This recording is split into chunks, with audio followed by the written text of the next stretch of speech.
testimony, which is my story. It's my story of Christ working in my life and how that all happened. And I give an advertisement right off the bat. Road for Gold is a book that I wrote. I really would have to tell everything in here in 370 pages is my story, and that's not all of it. Mm-hmm. When you live long enough, you get lots of stories. Mm-hmm. I often tell the wrestlers this, that old wrestlers become coaches, and old coaches tell stories. Mm-hmm. And that's what I'm doing. Today, and I'm talking to the wrestlers, I painted them a picture of this weekend. They will wrestle to qualify for the national tournament. If they don't qualify, their season's over.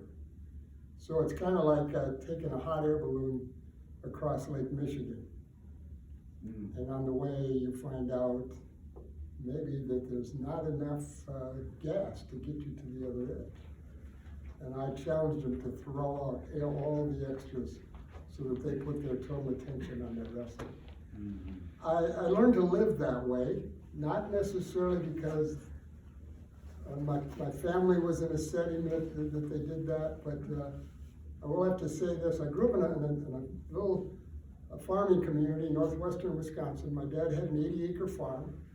Our farm was very small compared to any farm that you know today. But we had the typical farm of the first half of the last century. Would have had everything from horses to cows to pigs, chickens. We had all of them. And it provided everything that we needed with garden. I shouldn't say everything, the majority of what we even ate in my early years. When I was 14, I just finished my freshman year in high school, and I scared the living daylights out of my family when we came home and saw the barn had blown completely over like an accordion and just folded right over. And my dad had already been working in a feed mill, and he decided, blessing in disguise, we'll stop farming and we'll rent the land to neighborhood farmers, and otherwise he was going to have to either buy more land or get more cows to make it worthwhile. And so he never farmed again. Still lived in that same place. My brother John still lives there to this day. He still lives in the same home. But the only thing that's there is that there actually were 12 buildings that you have, and all of those things that are going on that I just told you. We had 12 different buildings on the farm. And there's 2 now, the house and the garage. But my story, really in many respects, I'm going to say this, that people, I'm going to answer a couple of questions that are commonly asked of me. One of them is this: what is the most important thing for a person to go to the Olympics and succeed like my brother and I did? And by the way, my brother John was also an Olympic champion. I'll tell a little bit more detail about that a little bit later. How does that happen? One of the most important things is you have to be around good people. Mm. You have to be around them at the right moment. Mm. My parents were invaluable to me when I was a child, but they weren't the ones that needed to be around me when I got to Munich, Germany. I was fine dandy there in the stands. That was great that they were in the stands watching. But by that point, I had all kinds of teammates and coaches and many different people that come and gone in my life. And I could tell you a story about many, many of them, and I often do. And in that book, there's dozens of stories about those different people.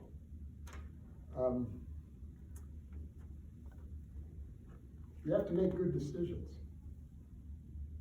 You make decisions sometimes that are very important to you, and at other times they're important to others around you. And when you make good decisions, it affects other people and how they even deal with you, or prepares them to do things. I'm going to give you the first decision that I didn't make, my brother John did, that really was an incredible, I've never forgotten it. You can see that in me telling this story. I was about 10. John was 11 or just turned, or about to turn 12. Very publicly, John was, well, we all, our whole family, our parents brought us to church, and we heard the gospel many a time.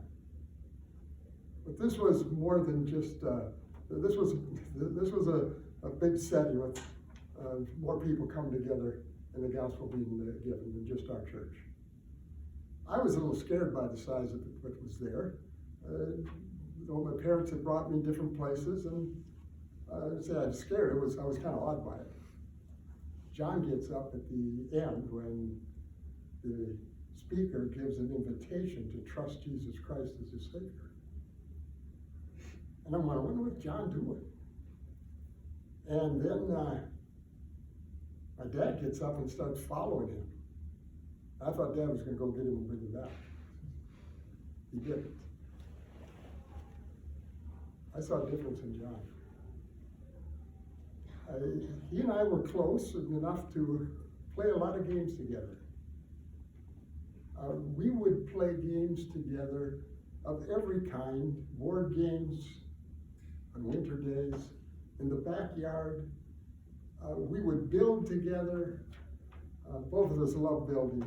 He's a wood craftsman today. I'm kind of a hobby house repairman, I guess you'd say. I've never lost that. In fact, I studied architecture in college because I wanted to be a designer and coordinator of building construction. But I saw a difference in John. It was a difference that I wanted. I saw confidence.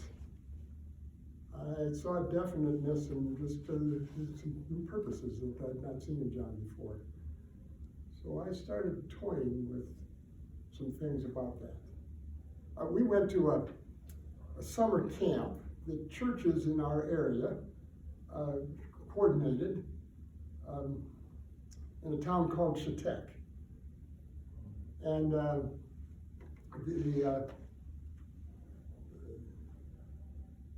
John and I to this day say that it was the highlight of our year. We could play games all day, have a speaker in the morning, another one in the evening, giving the gospel to us. And I'm 12 years old.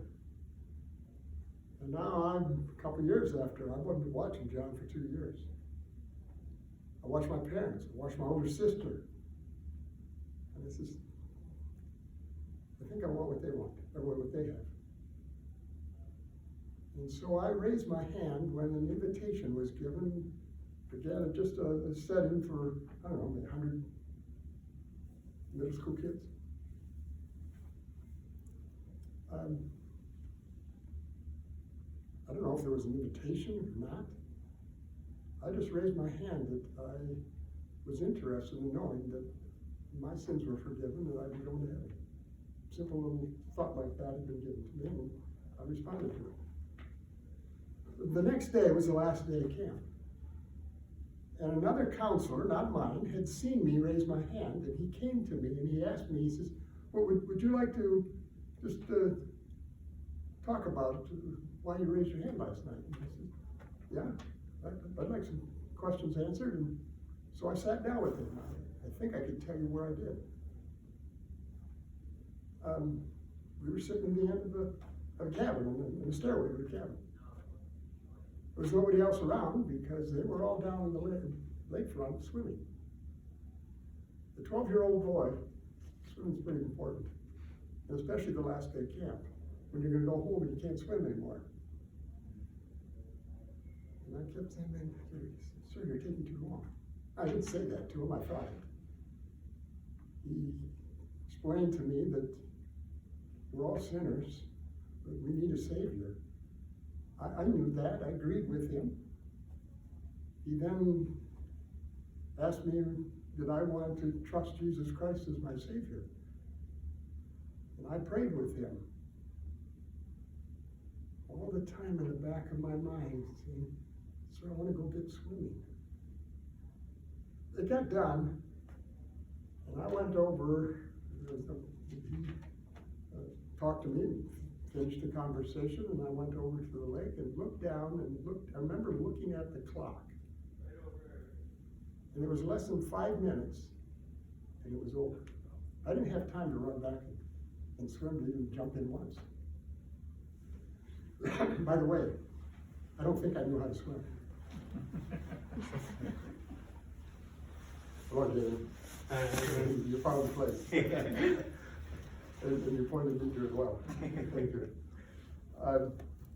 So I'm telling them about being at a camp where I heard the gospel. So I go through, this man has gone through the plan of salvation with me. I'd known it before. I was in total agreement and understanding of it.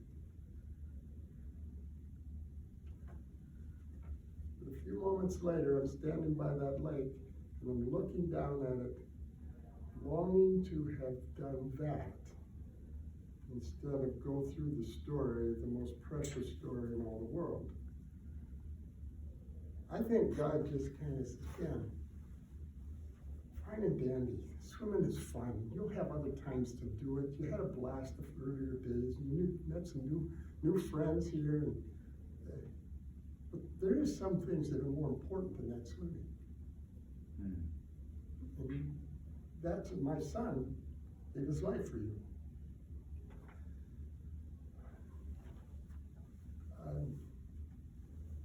I don't know that I thought a whole lot more of it. You get done with the camp, your family comes and gets you. You got all kinds of stories to talk about. You're all excited about the fun that you had at camp. But I tucked in the back of my mind what I said with that man. I remembered it. And I wouldn't say it wasn't important to me, but it wasn't as important as swimming. God could have stopped this. I think he permitted it. On the way home, there's 6 children, my mom and dad. My dad and my oldest brother were home working. And everybody else was in the car, 6 of us. My older brother was driving the car. My older brother Tom, the 7th. He'd only had the driver's license for a month or 2. Somehow he took his eyes off the road, and there was a car that was stopped in the highway, waiting for another car to turn left into their house. That car, the first one took off, and the second one hadn't quite started going yet, and we hit the back of that thing at 50 plus miles an hour. I believe this, I can't tell you for certain, but I believe what happened is I'm sitting in the back seat before any seatbelts. Now, you young people, you don't understand that, but I was telling you this, we didn't have seatbelts in America until we went to the moon.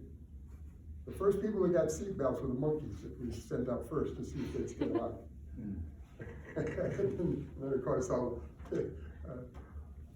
know, maybe they did it in planes from the beginning, I'm not sure. But I was a kid about that. Nobody had seatbelts in the car. I think I was sitting sideways, and you say, why? Because I was telling stories. I was telling about how much fun I'd had at camp that week. When we hit that car, I slammed into the front seat and broke that leg right there. My sister was sitting in the seat in front of me. Her face went through the windshield. 50 stitches were put in her face. I didn't get to see a lot of that. I didn't know a lot of it. By the time I was seeing my sister, I was out of the hospital, but it was 5 weeks later. And much of that had healed. I don't know that I fully realized what my sister had gone through 2 weeks later, start school. She's sophomore in high school, I think. I'll tell you stories about that in a little while. what's Ben going to do with this broken leg? Today, a doctor would take and surgically put a pin in there, and the next day I'd walk. I've seen 12-year-olds do that. Break their, at a 12-year-old break his leg here is playing soccer. And I thought I was going to go and, just kind of sympathize with him. And he bounces out of the house to talk to me in the front porch. I laid in a trough for a week. They just tied it in place. Then they brought me to the hospital, which was our hospital, because this happened 20 miles away from home. So they brought me to the hospital that was just 6 miles away from our house. And they put me in traction for 4 more weeks. Big cage, whole thing, the old cartoons. I was in one for 4 weeks. Then they put a cast on me from my toe all the way up around my waist. And they say, why around your waist? Because they didn't want me to sit all the way up, so I could only sit about like this. When I was in the hospital, I had this pull-up bar, because they wanted me to pull up all the time because the weight was in my leg trying to pull the leg out to keep it straight. And so I didn't get out of bed except to go home. And then one time it was fall, and they took me out to see the colors in the woods up there, and I wanted to get out of the car, and they stood me up, and I was ready to faint. I remember getting back in the car and saying, unreal, I can't even stand up anymore. And he said, this happened on your way home. And God could have stopped it, but he didn't. My pastor hears from this man that talked to me that I've made a decision to trust Christ. So he comes to talk to me. To this day, I just went, Ben, what were you doing? What were you thinking? I was cold. I kept him at a distance. I didn't want to talk about that. I said, Ben, why don't you want to talk about that? Most important thing in all the world. You wanted what your family, you saw your family members and the change in their lives, and you desired it. Why were you doing this? I don't know. This went on all winter. I remember a couple of the times, and after my pastor was gone, I felt bad about what I did to him, but I let him do all the talking. I was kind of anxious when he left. The next summer, I don't know, I could tell you things, but the majority of it would be just kind of thoughts that I've had about it. I went back to that camp the next summer, and I didn't raise my hand and wait for somebody to come to me. I went to other people. I went to the leaders and asked them questions on how I could be certain that I had trusted Christ. And then I think God asked us to do something else. He says, talk about me. And before I left, I stood in front of all of those young people and all the leaders, and I told them that I trusted Jesus Christ as my personal Savior, and I wanted to live for him. There's some confusion in my own thinking. Brother John is so definite. He makes a very definite statement, and he has no question about that Jesus Christ paid the penalty for his sin and accepted that, accepted his confession, or his faith in him. And he looked back to that point, and I was kind of like, first track that was made says that I was saved when I was 12. That's not what my track says here.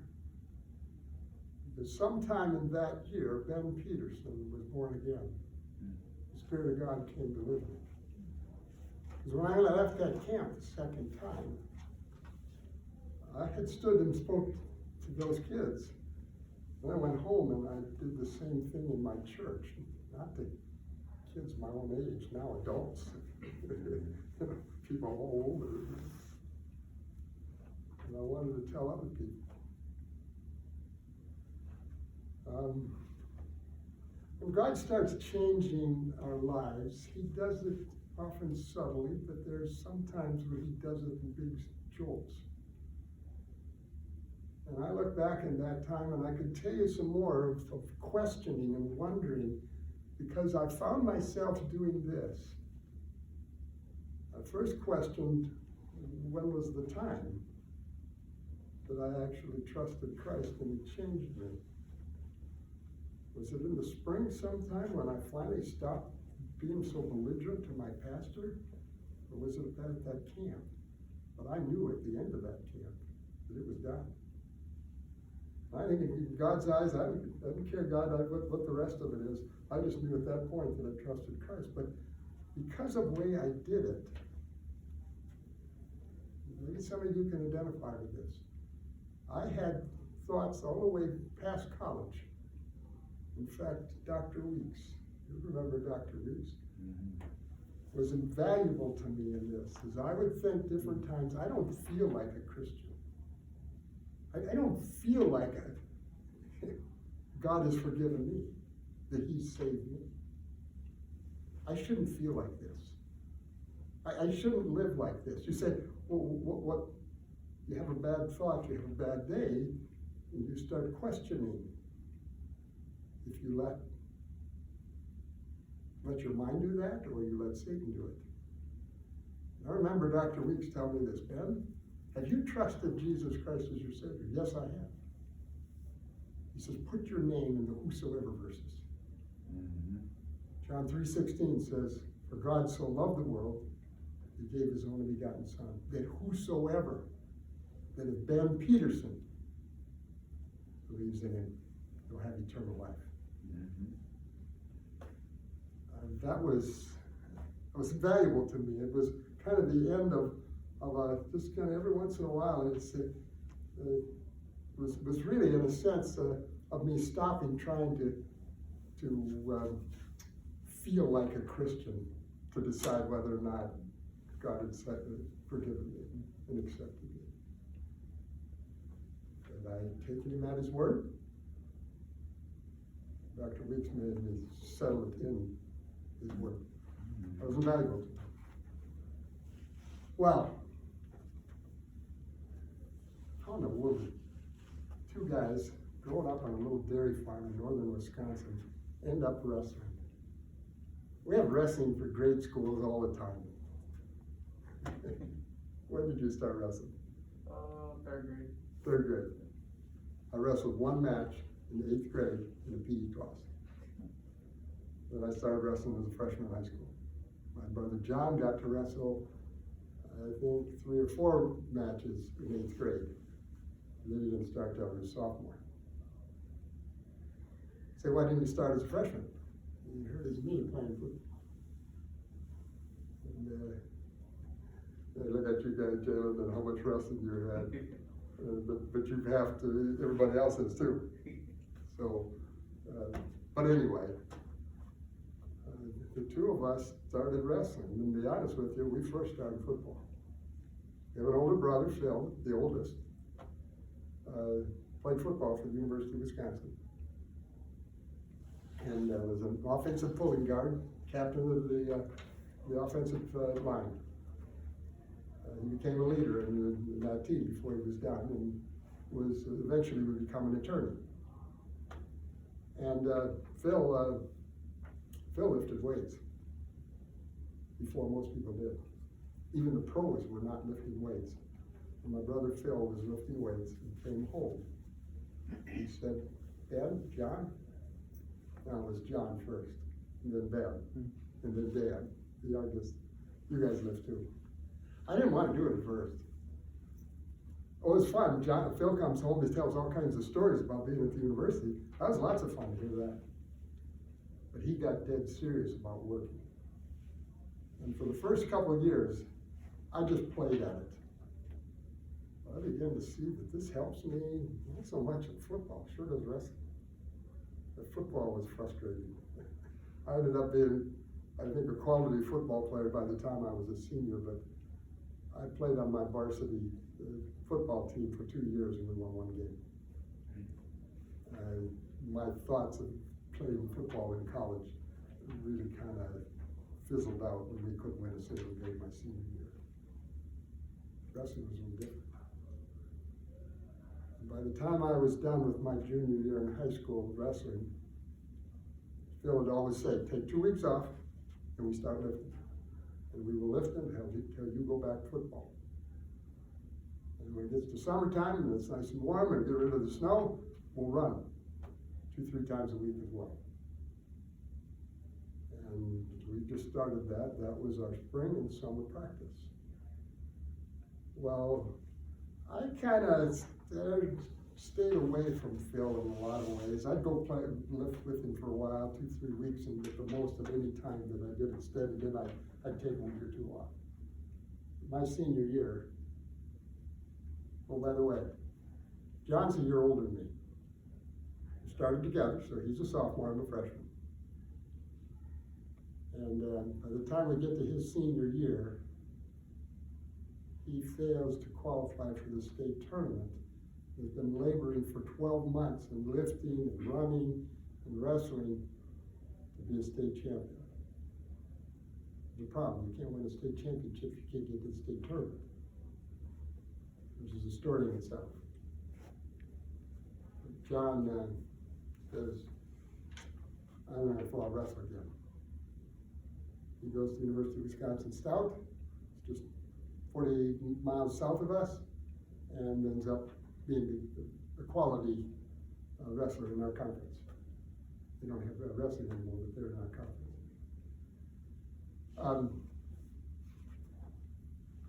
I still have another year. And I become dead serious for 12 months that I'm going to be a state champion, and I'm going to play football on a college team. By the time I got to wrestling season, the football idea was gone. And by the end of my senior year, I made it to the state tournament, I made it to the finals, and I pinned myself. I stepped over a wizard. You know what that would mean? You get your arm over a guy's arm, I'm on the bottom, I come in and I step over the top of him, and he just turns me immediately to my back window. Within seconds, I was pinned. In my book, I tell about, actually, it took me two chapters to tell the story of that final match. One of the chapters is about losing, and the other chapter is about my brother Phil coming home from the Army to watch me. I have a track, I'll put it out here, you guys can take it home. It tells about that, my hero career. Invaluable and motivation has come from that film. By the way, that loss, in many respects, I look at all the hundreds of matches that I wrestled, is the most important match I wrestled in my entire life. I learned more from that match than any other match I wrestled, including the Olympics. I don't know how I would have wrestled in the Olympics without that match. But you say, Ben, you lost. I learned my family was behind me when I broke this. Then I saw my family was behind me. And that my success put a smile on their face where they would cry with me. It was invaluable. A man, when he steps into a compete in an event like wrestling, really in anything I see what's been going on in the Olympics, they have to be confident of 3 different things. The way I just recently been telling our team these things, that they are loved, that they are of value, and they are respected. If you do not have those 3, you will start doing all kinds of things to get around, to cheat, to get by another way. But if your team, your family, your coaches will put those 3 things together, you'll go through a wall for them, a brick wall. And I sensed that with my family. And I kept getting around coaches that valued me, and I got around teammates that respected me. But then I also say this, you guys, because this is another little tip that I always give to people. You want to learn to be successful. You want to be successful really in anything, but we're talking, I guess, you're talking to an athlete, okay? So I said, the people around you will always fail in those three things. You must get them from God. John started this early on. Then, we need to have a good testimony to the guys in school. There are many Christians there. There's not many people there that know about salvation clearly and simply. But we need to tell them about it. You're right, John. We do. This was key, you guys. One day, a man came to John. We're finishing the practice, and this guy says, "John, Ben, I don't understand you two guys. You actually get along with each other. You wrestle with each other, and you don't fight. You're like friends." And I said, "Well, what's so strange about that? We've been playing with each other back home, and we would find out to some degree why that would be hard, because we kept wrestling more and more together." Then he told us the story about two brothers that had been there earlier when he was a freshman. And they fought so much with each other that the coach would not let them wrestle with each other.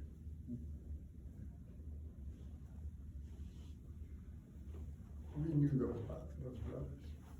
We knew them quite well. They lived in our home. I had no idea that the two best wrestlers, at least two of the best, one was definitely the best, and the other was very close to it. Couldn't practice with each other because they were as different as day and night. It would be 5 years, and they would come home from the army and talk all night. But it would be 5 years before they would say anything to each other after they left school. And John and I saw the fighting at home and said, we don't want to do that. So I'll just tell you a little bit. What did two guys that go all the way to the Olympics, you play your game at a sprint to beat somebody up. Well, you want to outdo them, and you're outdoing it in a very physical, aggressive sport. And I say beat up, and that I shouldn't use that terminology, because this is what John and I came to. CrossFit's nasty I do on him, and he does one worse on me. So I got to do one worse when I get on top of him, and his is even harder. By the time we get done and on our way home, nobody's talking to each other, and finally we cool down and walk into the house, and John would say, Ben, what's wrong with you today? Why are you so angry today? He says, well, you're the one that started it. We could never find out who started it. In the end, we talked about this from the time that man said that to us about our brothers.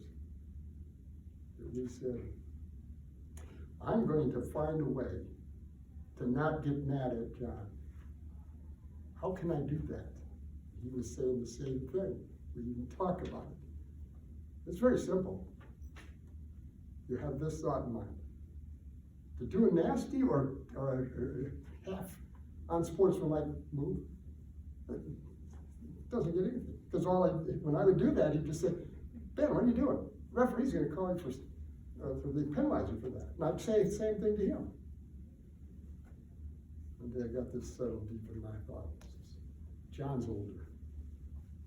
The worst thing to him is I score on him.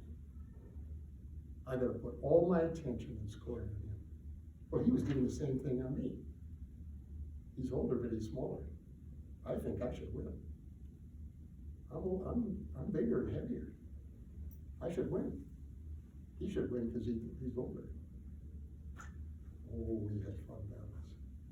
And in the end, we could do this at our camp. We did it until finally the kids kept saying to us, when are you going to go hard? John and I would say, we're going as hard as we can. We couldn't impress me. We were well into our 40s before we had to finally say, that's enough. They would say to us, Ben, it looks like you're trying to kill John. He'd answer the same way I did. You're right. I was trying to kill John before he killed me. We could play at a game of wrestling at an intense pace. If we looked at, I'm going to score on you, I'm going to score on you. The animosity was that we get done and we laugh at each other. We go out there and the kids think we're trying to kill each other. When we get done, we go to the opposite corners of our mat. We got done. The kids would all leave, go out to their swimming, whatever they did in the activity afterwards, and we'd come and laugh and talk about what we just got to enjoy. Guys, I've flown in my game. I learned how to fly in my game like Michael Jordan flew in basketball. Except in my game, when I fly, you fly. And I just said to you, it's a blast. People every once in a while say, if you could do anything physically again like you did in the past, what would it be? You'd be square off against my brother John and go at it full go. And John, he tells me, we'll get to do it in heaven. Only the mats will be wall to wall, they're gold, and the basketball players roll up their courts. Older brothers always tell you the truth, so I know. We got to college, and I could tell you about how I got to Iowa State. People constantly ask me how I got to Iowa State University. They would be national champions 4 out of the next 5 years. I didn't know they were on just the verge of doing that. I just wanted to wrestle someplace in college. And I got a partial scholarship to go there.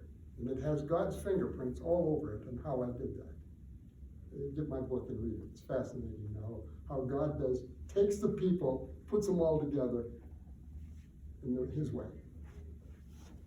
Well, I got around a bunch of people that, my freshman and sophomore year, there were 10 people in that room that either were national champions or would be. How do you not develop? You either run and stay away from them, or else you get in the middle and get thrashed and just keep trying and trying until you figure it out. And that's kind of what old farm kid will do. They just got into it and just kept trying and trying and trying until I figured it out. I had this thought, I would not be able to make this team until they graduate, and I would never outdo them. But if you stay at it with them, and then they leave, and then you keep learning what they taught you, you eventually go way past them. But I never had an opportunity to prove that, except I went to the Olympics, and I guess got a gold medal, and they didn't. Except for Dan Gable, and then later my brother John. They were in the room before it was done. John wasn't in the room the first 2 years. He was there my senior year. John and I talk every once in a while, and most of the time it was on his. He's the older one. He's more mature and thinking first. Then you need to tell people about Christ. Let's do that. And he'd go off to his college and he's talking about, you guys, there were things at Iowa State University that were thrown in my face over and over again, just like here. Drinking, immorality, drugs. You said, how did you stay away from them, Ben? I stayed away from them this way. There's more than one factor, but I'm going to give you some of them. These are the key ones. I have family back home that I know we're not doing that. And I'm going to see them. How can I go home and see my sister and my mom and be immoral with somebody that cares? How can I go home and tell my brother John, Phil, my dad, or my mother that I've been drinking? When she saw her 2 brothers just consumed with it all their life. And it was one of the burdens that she had that we would never touch the stuff. And I said, I'm gonna go home and face those people. Guys, I did do this. I secluded myself in a dorm too much. But I came to this conclusion as an Iowa State University student. I am not going to walk the way of this world. I'm going to honor Jesus Christ. And God put me in two different churches. One that was halfway across town, and the other one was a block and a half away from my door. I went to the first one for 2 years, and I think God directed me in a very almost hilarious way today, when I think about it, but to the other church my last 2 years, and that pastor, when I first heard it, I said, I can't listen to this. That's not like God had back home. I had to explain a few things to my mom when I went to that church. She wasn't sure I should have left the first one. She was fine after a while. I started telling her how I needed strong preaching. I needed strong direction because of what was going to happen. That pastor did something for me. I'd win something. He'd come home and he'd say, Ben, you won publicly. You need to tell people publicly. You need to thank God publicly. So he had me, every time I'd win another tournament, I came home, I had to speak in front of everybody in that congregation. I didn't know the majority of them. They were just extra people who were there, and I came back from the Olympics. I remember I had 1 quarter left of school, and I got back to do that 1 quarter of school, and came Sunday, I walked into the church, and he was in the entryway. And he turned and started walking to me, and I said, Pastor, I know exactly what you're going to say. Just tell me when and where. Because by that point, he had shown me, and he led me in telling people thank you for these things.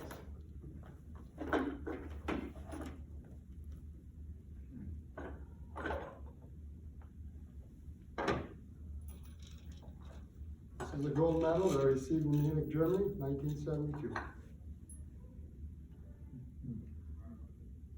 Sometimes when I could tell lots of stories that I don't talk a lot about winning this. You know what I talk more about? All the practices with all the crazy guys I love doing. Sometimes we think it drives me nuts to watch the Olympics, and they over and over again ask what they feel like. When they ask that defensive tackle, and after the Super Bowl, about 6-8 times, what it felt like. Is that the only thing you guys watched this for? It's not what I watched for. Though, fine and dandy, ask him once. I could tell you what I thought. I could tell you some of the things how I felt a little about this. But the guys, in the end, the people doing this, and I saw this and listening to the Olympic interviews and the Super Bowl interviews, that the guys talked not just about that moment, they talked about their team in getting there. My brother John has a silver medal just like this. I never downplay this, though I do say that's not my most valuable thing.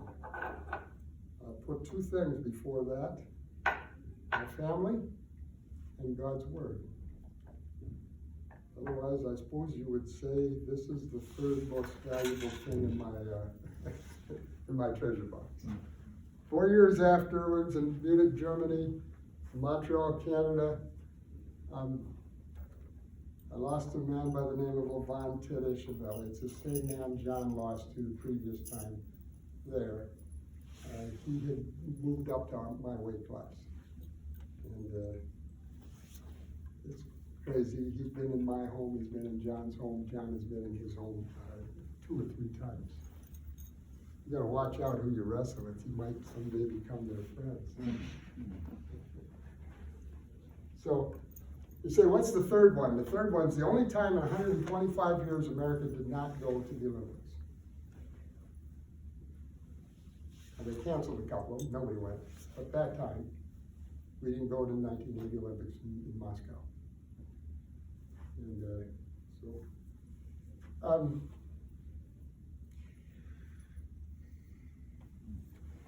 you see, I tell this in my book. There was every year, intensity gets better. It gets higher in our wrestling.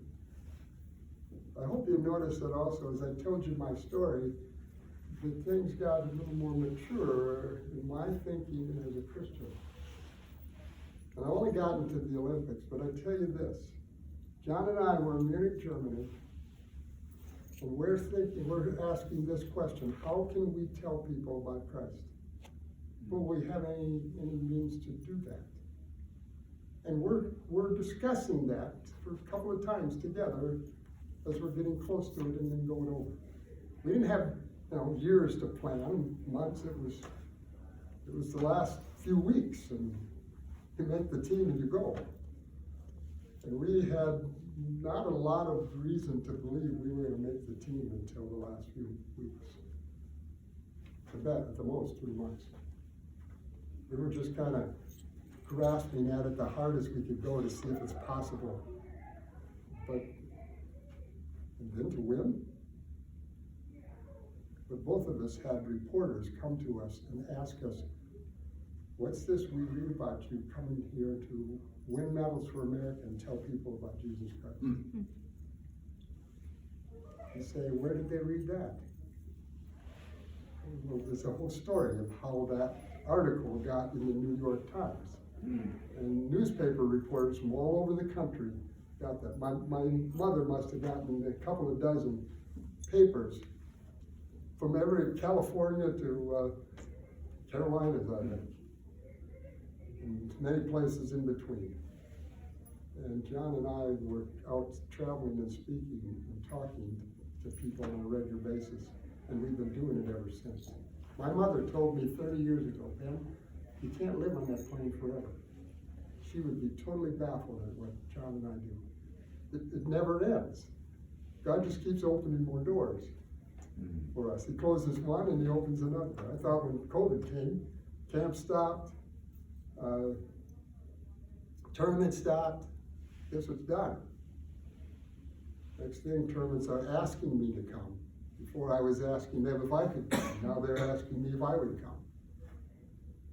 And this crazy thing called a cell phone.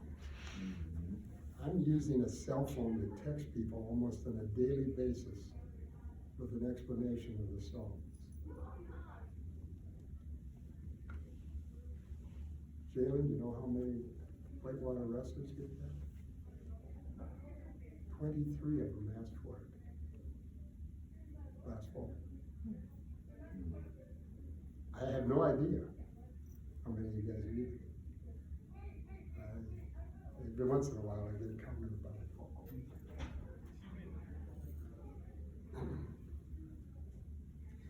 My life verse became Proverbs 22:1. I've signed it under my name a million times. Signed it in every book I sell, but all the vast majority of them. A good name is rather be chosen than great riches, and loving favor rather than silver and gold. There's a handful of places in the Bible where it says that something's more valuable than silver and gold. A couple of them say wisdom. A couple of Proverbs say that. This proverb says that a good name, then don't ever sell your name for wealth. That's what I think that God's telling me in that verse. And then he says, and Ben, don't ever think that silver and gold is more valuable than the loving favor of your family, people you know and work with, and with me, with God.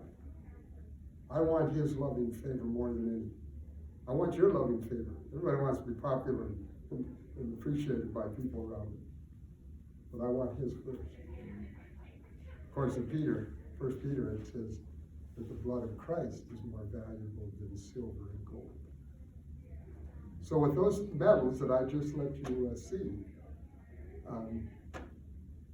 every time I pull them out, I think of that verse, and I think, God, you put those verses in the Bible so Ben Peterson would keep them in the right place.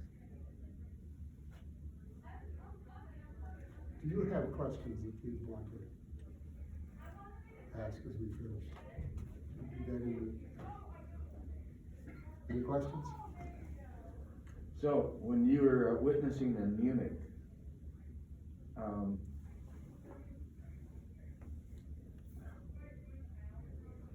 many different people from many parts of the world, how did you approach, how did the Lord work that out, that you had all these opportunities, and what was the response of people?